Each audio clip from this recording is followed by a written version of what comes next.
Pinupuri ka namin, O Diyos, Ama, Anak at Espiritu Santo. Salamat, Ama, na ibinigay mo sa amin si Jesus na iyong anak, na namatay para sa aming kasalanan.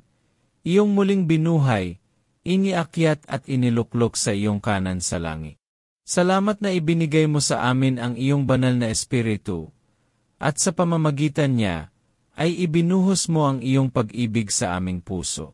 O Diyos, unuin mo ang aming puso at isip ng iyong salita, at ng pananampalataya sa iyo, na nagbibigay ng tagumpay.